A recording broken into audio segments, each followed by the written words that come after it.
같이 마음을 모아 기도하심으로 9월 마지막 주 9월 29일 주일 예배를 하나님께 드립니다. 살아계셔서 이 역사를 주장하시는 아버지 하나님, 가을이 깊어가는 이 시간에 9월 한 달을 은혜 가운데 보내게 하신 하나님께 감사하며 예배하기를 원합니다. 우리 마음이 항상 주께로 향하게 하시고 9월을 주신 하나님께 감사하며 출발하는 모든 주의 백성들에게 10월도 소망 가운데 기쁨으로 맞을 수 있도록 행복한 시간들로 우리를 이끌어 주옵소서.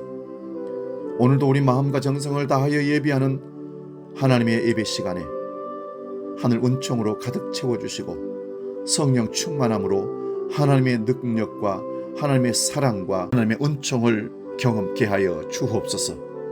마음과 뜻과 정성을 다하여 하나님께 나아가는 모든 주의 백성들이 하나님을 만나는 복된 시간 되게 하여 주시옵소서. 이제는 사도신경으로 우리의 신앙을 고백합니다. 나는 전능하신 아버지 하나님, 천지의 창조주를 믿습니다. 나는 그의 유일하신 아들, 우리 주 예수 그리스도를 믿습니다. 그는 성령으로 잉태되어 동정녀 마리아에게서 나시고 본디오 빌라도에게 고난을 받아 십자가에 못 박혀 죽으시고 장사된 지 사흘 만에 죽은 자 가운데서 다시 살아나셨으며 하늘에 오르시어 전능하신 아버지 하나님 우편에 앉아 계시다가 거기로부터 살아있는 자와 죽은 자를 심판하러 오십니다. 나는 성령을 믿으며 거룩한 공교회와 성도의 교제와 죄를 용서받는 것과 몸의 부활과 영생을 믿습니다. 아멘.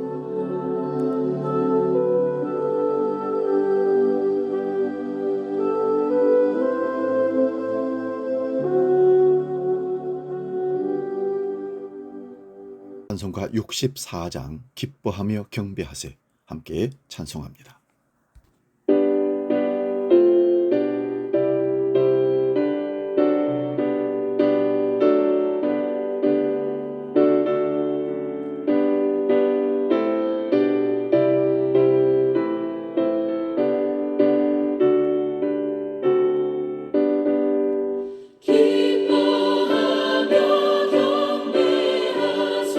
영광의 주 하나님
주신 하나님 말씀은 구약성경 이사야 42장 5절에서 9절까지 말씀입니다. 구약성경 1018면에 있습니다. 이 말씀 봉독할 때에 살아계신 하나님의 음성을 들을 수 있기 바랍니다. 이사야 42장 5절에서 9절 말씀 지금 봉독합니다. 하늘을 창조하여 펴시고 땅과 그 소산을 내시며 땅 위의 백성에게 호흡을 주시며 땅에 행하는 자에게 영을 주시는 하나님 여호와께서 이같이 말씀하시되 나 여호와가 의로 너를 불렀은즉 내가 네 손을 잡아 너를 보호하며 너를 세워 백성의 언약과 이방의 빛이 되게 하리니 네가 눈먼 자들의 눈을 밝히며 갇힌 자를 감옥에서 이끌어내며 흑암에 앉은 자를 감방에서 나오게 하리라. 나는 여호와이니 이는 내 이름이라. 나는 내 영광을 다른 자에게 내 찬송을 우상에게 주지 아니하리라. 보라, 전에 예언한 일이 이미 이루어졌느니라. 이제 내가 새 일을 알리노라. 이 일이 시작되기 전에라도 너희에게 이르노라. 아멘. 오늘 봉독한 말씀으로 내 영광을 빼앗기지 아니하리라, 이런 제목으로 말씀의 은혜를 나눕니다. 꽤 오래전 어느 목사님이 자기 교회 성도 중에 있었던 일화를 소개한 것을 들은 적이 있습니다. 어떤 집사님이 유명한 프랜차이즈 아이스크림 가게 하나를 오픈하고 싶어 했습니다. 그런데 그게 쉽지 않았다는 것입니다. 일단 상권이 좋은 곳에서 가게를 얻으려고 하면 가게 보증금 플러스 가게 월세 플러스 보증금까지 10평도 안 되는 상가 공간 하나를 얻는데 수억대의 돈이 들어간다는 것이었습니다. 그것도 돈이 있다고 다 창업할 수 있는 게 아니고 본사에서 창업하고자 하는 지역과 상가 등을 심사한다는 겁니다. 그리고는 회사에서 불가 판정을 내리면 그 자리에서는 창업할 수 없다는 겁니다. 그 이유는 회사의 브랜드 네임을 걸고 하는 건데, 만약에 상권이 안 좋거나 장사 잘 안 되는 아이스크림 가게로 사람들에게 인식되면 회사 이미지에 큰 손상을 입게 된다는 것입니다. 어쩌면 그런 경영 방침 때문에 그 아이스크림 프랜차이즈점은 오랫동안 한국에서 독보적인 성과를 거두어 왔던 것이 아닌가 생각해 봅니다. 그래서인지 요즘 한국에 정말 다양한 프랜차이즈 업종들이 있는데 많은 회사들이 이런 경영 방침을 따르고 있는 것을 볼 수 있습니다. 일개 아이스크림 회사도 회사의 이름과 명예를 크게 생각합니다.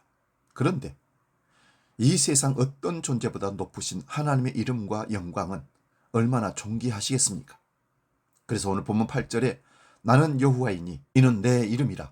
나는 내 영광을 다른 자에게 내 찬송을 우상에게 주지 아니하리라. 하나님께서는 그 영광을 빼앗기지 않으시겠다고 말씀하십니다. 그런데 우리 하나님은 어떤 회사들처럼 철저하게 그 지역 상권을 사전 조사를 하거나 성공 가능성의 여부를 철저히 검토한 후에 당신의 이름을 거기 걸지 않습니다. 어쩌면 참 가능성이 없는 사람들인 우리에게 당신의 영광과 그 이름을 거시는 겁니다. 우리를 향하신 하나님의 기대는 오늘도 분명합니다. 나는 여호와이니 이는 내 이름이라. 나는 내 영광을 다른 자에게 내 찬송을 우상에게 주지 아니하리라. 하나님의 의도는 너무 단호하고 분명합니다. 나는 너를 구원한 여호와인데 너는 내게 영광과 찬송을 돌리라는 것입니다. 왜 그럴까요? 그 목적으로 우리를 만드시고 구원하셨기 때문입니다. 하나님을 통한 구원을 경험한 만민들은 하나님께 영광과 찬송을 돌려야 합니다. 이는 하나님의 구원을 경험한 인간이 그분께 보이는 자연스러운 반응이자 마땅히 올려야 할 의무입니다. 하나님께서는 이것을 다른 자에게나 우상에게 주지 아니할 것이라고 단언하십니다. 어떤 일이 있을지라도 그렇게 하지 않겠다는 단호한 의지를 반영합니다. 시편 115편 4절에 7절을 보면 문 나라들이 섬기는 우상들의 실체가 무엇인지를 기록하고 있습니다. 그들의 우상들은 은과 금이요 사람의 손으로 만든 것이라 입이 있어도 말하지 못하며 눈이 있어도 보지 못하며 귀가 있어도 듣지 못하며 코가 있어도 냄새 맡지 못하며 손이 있어도 만지지도 못하며 발이 있어도 걷지 못하며 목구멍이 있어도 작은 소리조차 내지 못하느니라.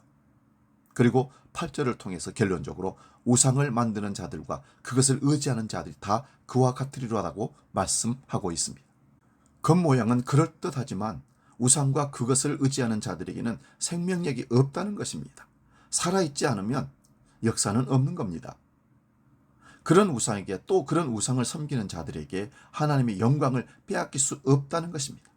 하나님은 이 세상의 창조주요, 우리의 구원자요, 섭리자이십니다.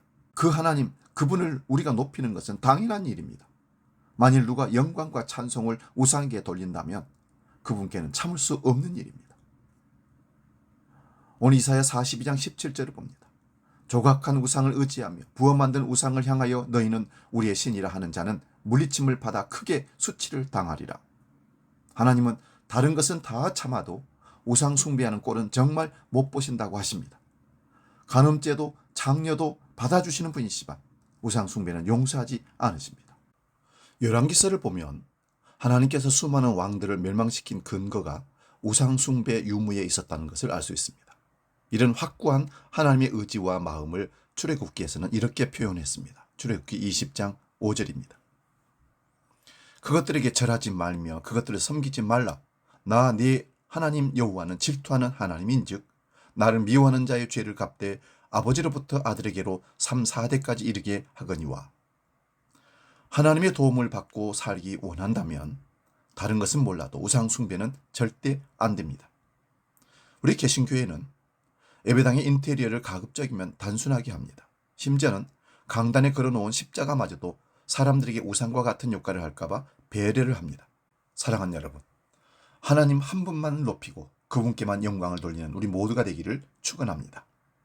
이사야 40장에서 48장은 이스라엘의 바벨론 포로 귀환의 예언을 주 내용으로 삼고 있는데요. 하나님께서 이스라엘을 바벨론 포로에서 반드시 돌아오게 하실 것임을 확증합니다. 동시에 하나님의 선민 이스라엘 백성들이 바벨론에게 패배한 데서 올 수 있는 신학적인 물음입니다. 즉 하나님께서 바벨론의 신들에게 패하셨는가? 여호와 하나님께서는 바벨론의 신들보다 약하셨는가라는 질문에 대한 답변을 말씀합니다. 하나님의 구원 약속을 거듭 반복하고 우상의 헛됨과 하나님의 전능하심을 대조하면서 강조를 합니다. 구체적으로 어떻게 구원이 이루어지는지를 여호와의 종의 노래를 통해서 제시를 하고 있습니다. 또한 이러한 구원에 대한 인간의 당연한 반응을 다루고 있습니다. 우리 역시 그분께 영광과 찬송을 돌리려면 어떻게 해야 할까요? 이사야 42장 17절을 자세히 들여다보면 답을 담고 있는 것을 볼 수 있습니다. 우선 우상이 무엇인지를 알아야 합니다. 첫째로 우상은 우리가 의지하는 것을 말합니다. 17절을 다시 봅니다. 조각한 우상을 의지하며 부어 만든 우상을 향하여 너희는 우리의 신이라 하는 자는 물리침을 받아 크게 수치를 당하리라. 우상은 깎아 만든 조각이나 사신 우상이 아니라 내가 하나님처럼 의지하는 그것이 우상입니다. 의지하다라는 단어는 위기를 당하여 어려움을 피하기 위해서 안전한 장소를 찾아서 속히 그것으로 달려가는 모습을 의지하다라고 합니다. 구약 성경에서 이 단어는 하나님을 경외하는 자들이 하나님을 의뢰할 때도 사용되었습니다. 여러분은 지금 어디에 기대어 살고 계십니까? 어려움이 닥쳤을 때 어디로 가장 먼저 달려가십니까? 나의 피난처는 무엇이며 어디입니까? 교회는 다니는데 다른 것에 기대어 있는 무늬만 성도가 세상에는 참 많습니다. 없는 것에 기댈 수 없지만 있는 유력한 것에는 기댈 수 있습니다. 예수를 믿는다는 것은 예수를 믿고 사는 것을 말씀합니다. 종교인은 자기 유익을 위해서 잠시 신을 의지하지만 신앙인은 다릅니다. 항상 예수께 기대어 있고 떠나면 죽는다는 생각으로 항상 그분께로 달려가는 것을 신앙인이라고 말합니다. 하나님 말씀을 따라 살고 늘상 무릎으로 살아갑니다. 나는 하나님을 의지하고 있는가? 나는 정말 믿음에 서 있는가? 이스라엘 백성들은 몸은 성전에 와 있는데 마음은 우상 콩밭에 가 있었습니다. 그러다가 하나님의 심판을 받아 바빌론의 포로로 끌려간 것입니다. 둘째로 우상은 우리가 자랑하는 것이 우상입니다. 다시 한번 이사야 42장 17절을 봅니다. 조각한 우상을 의지하며 부어 만든 우상을 향하여 너희는 우리 신이라 하는 자는 물리침을 받아 크게 수치를 당하리라. 너희는 우리의 신이다 라는 말은 그들의 신앙 고백입니다. 우상 숭배자들이 자신의 신을 향해서 신앙 고백을 내뱉은 것입니다. 우상을 의지하고 살기에 그 우상 앞에 절하며 자랑하는 고백을 쏟아내는 것입니다. 인생이 얼마나 어리석은지 모릅니다. 여러분, 사람이 만든 것이, 물건이 어떻게 나를 축복하고 지켜줄 수 있겠습니까? 타락은 인간이 스스로 공고히 만든 우상 앞에 절하고 경배하는 것을 타락이라고 말합니다. 사람들은 우상에게 절하거나 자기를 신격화합니다. 하나님 편에서 보면 참 어처구니 없는 일입니다. 우리를 누가 만들고 누가 살려놓았는데 이게 웬 말입니까? 하나님을 높이고 영광 돌리는 것도 부족한데 말입니다. 바울 사도가 우리에게 보여준 아름다운 고백이 있습니다. 고린도전서 15장 10절입니다. 그러나 내가 나아된 것은 하나님의 은혜로 된 것이니 내게 주신 그의 은혜가 헛되지 아니하며 내가 모든 사도보다 더 많이 수고하였으나 내가 한 것이 아니요 오직 나와 함께 하신 하나님의 은혜로다. 나의 나된 것이 하나님의 은혜라는 것입니다. 헛된 것을 자랑하지 말고 하나님을 높이며 그분을 자랑하라. 유진 피터슨 목사의 번역으로 이사야 42장 17절을 읽으면 실감나는 이해가 됩니다. 그러나 우상에 투자했던 자들은 이제 파산이다. 끝장이다. 우상에 투자하다. 스스로 가치를 부여한 것에 인간은 투자를 합니다. 21세기 현대인의 우상은 돈입니다. 돈에 가치를 두는 사람들은 돈을 모으는 데 몰두합니다. 돈이 모든 것을 할 수 있다고 믿기에 돈을 위해서 무슨 일이라도 불사합니다. 그러나 하나님을 최고로 보는 자는 하나님께 예배하는 데 집중합니다. 예배를 보는 것이 아니라 예배를 드리는 것입니다. 예배는 거룩한 투자입니다. 최고의 가치를 담아 드리는 행위가 예배입니다. 예배는 대가를 치르는 것입니다. 하나님을 자랑하고 높이며 영광을 돌리려는 방안 중에 하나가 예배입니다. 하나님을 기억하며 그 은혜 입은 자는 모두 좋은 예배자로 거듭나게 됩니다. 예배는 하나님을 높이고 경배하는 가장 구체적인 방법이기에 그렇습니다. 하나님은 영과 진리로 드려지는 예배를 찾으시고 기뻐하십니다. 사람만이 아니라 만물이 그렇게 하기를 하나님은 원하고 계십니다. 이사야 42장 10절을 봅니다. 항해하는 자들과 바다 가운데의 만물과 섬들과 거기에 사는 사람들아, 여호와께 새 노래로 노래하며 땅 끝에서부터 찬송하라. 우상 숭배하는 자는 무너집니다. 그러나 우상에 투자했던 자들은 이제 파산이다, 끝장이다. 헛된 것에 투자했던 자들은 파산이고 끝장입니다. 사랑하는 여러분, 투자 잘못하면 다 잃어버리지 않습니까? 하나님은 이 신앙의 정체를 드러내기 위해서 가끔씩 고난을 주십니다. 줄을 끊기게 하십니다.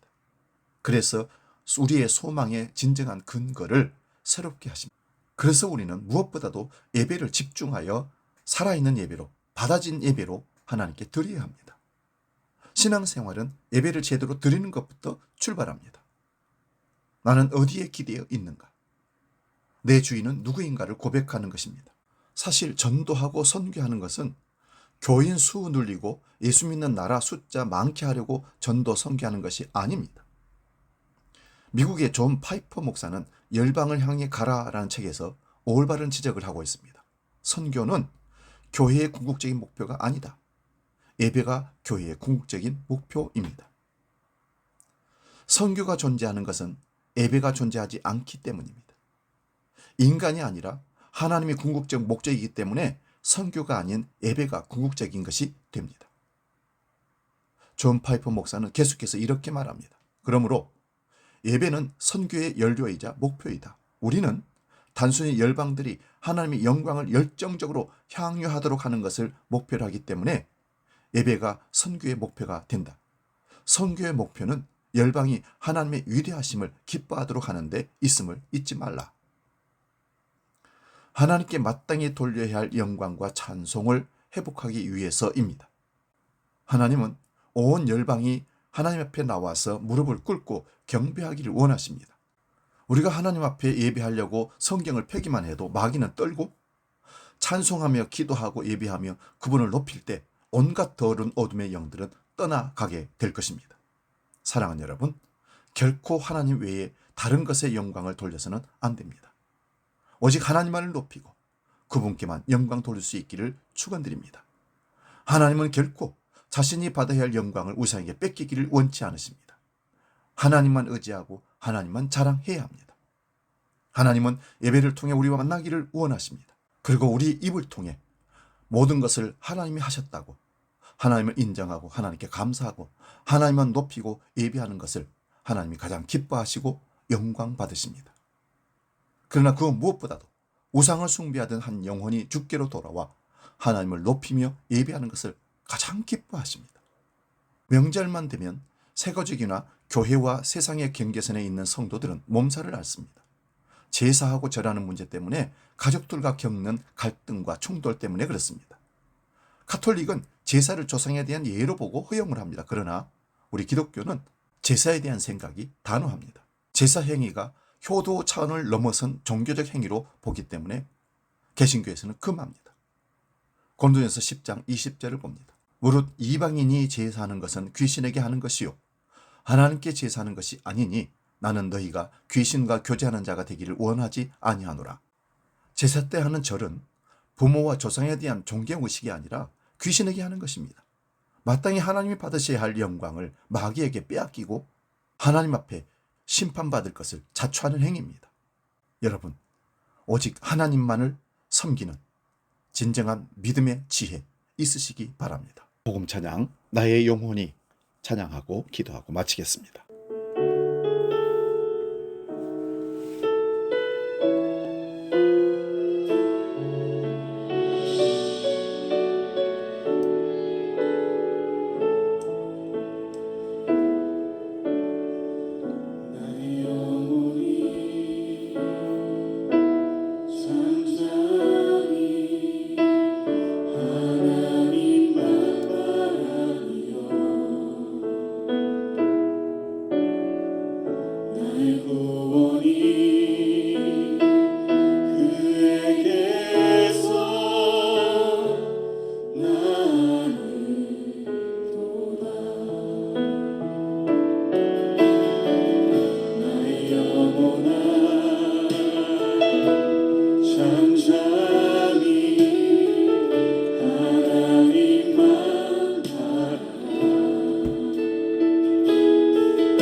하나님 아버지, 우리가 결코 하나님의 영광을 우상에게 사람에게 돌린 일이 없도록 우리를 붙잡아 주시옵소서. 사단은 끊임없이 우리로 하여금 하나님의 영광을 우상에게 돌리도록 유혹합니다. 성령 충만, 말씀 충만으로 단호히 사탄의 유혹을 물리치고 하나님의 영광을 다른 곳에 빼앗기지 않도록 붙잡아 주시옵소서.